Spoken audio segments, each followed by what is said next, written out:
तर ज्ञानदेवे रचिला पाया तुका झाला से कळस. ज्ञानदेवांनी आणि तुकोबारायांनी आपल्या वारकरी संप्रदायाचा वसा पुढच्या पिढीच्या हातात दिला आणि ती धुरा आजची मंडळी, आजची तरुण पिढी कशी सांभाळते हे आपल्याला बघायचंय. जोरदार टाळ्यांनी आपण स्वागत करूया आपल्या आजच्या पहिल्या संघाचं. आळंदीहून अमृतनाथ स्वामी महाराज संस्था. जोरदार टाळ्या. श्री ज्ञानदेव तुकाराम ज्ञानेश्वर महाराज की जय. जगद्गुरु तुकाराम महाराज की जय. पंढरीनाथ भगवान की जय.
माऊली वा, आठवण आली दिंडीची, वारीची आठवण आली. काय उत्साह होता, काय ऊर्जा होती. मकरंद सर, ही जी संस्था आहे, या संस्थेची जी मुलं आहेत त्यांच्याकडनं अजिबात एकही फी घेतली जात नाही. 4 वर्षांचा कोर्स आहे हा.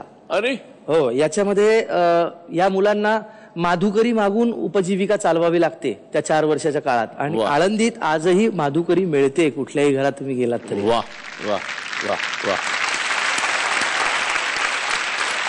आणि या 4 वर्षात या मुलांना संत साहित्य शिकवलं जातं, त्याचा अभ्यास ही मुलं करतात 4 वर्षापर्यंत. काय वाटलं तुम्हाला, काय मत आहे तुमचं?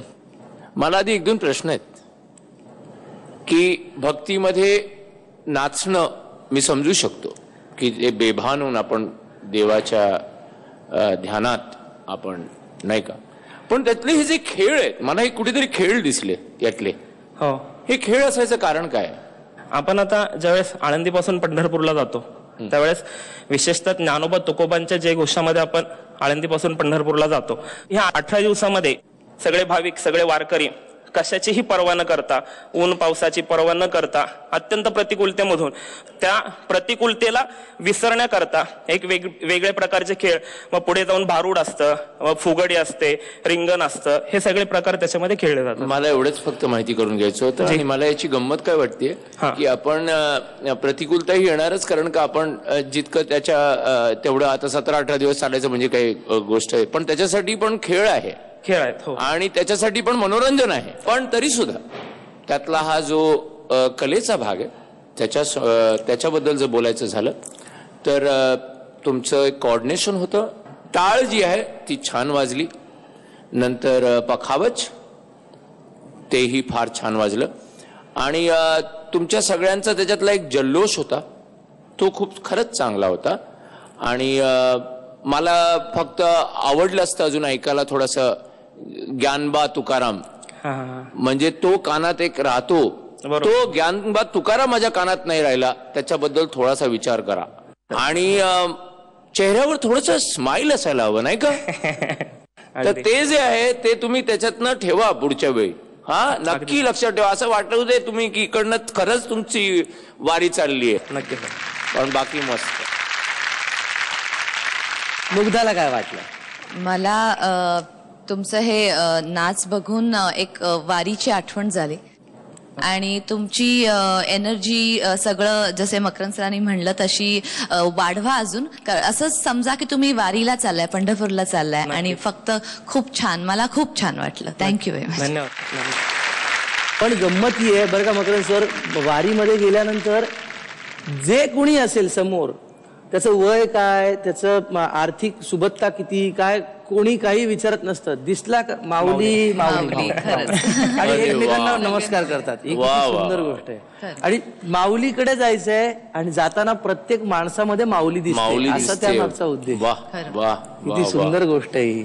बघू आता तुम्हाला पदकं किती मिळालेली आहेत. आधी आपण मकरंद सरांना विचारूयात. तुम्हाला मी देतो 8 पदकं. 10 पैकी 8 पदकं दिलेली आहेत मकरंद सरांनी. आता मुग्धा, किती मी मेडल्स? तुम्हाला 9 मेडल्स देते. 9 मेडल्स. एकूण 17 पदकं झालेली आहेत. धन्यवाद, धन्यवाद. ज्ञानेश्वर महाराज की जय. मराठी पाऊल पडते पुढे.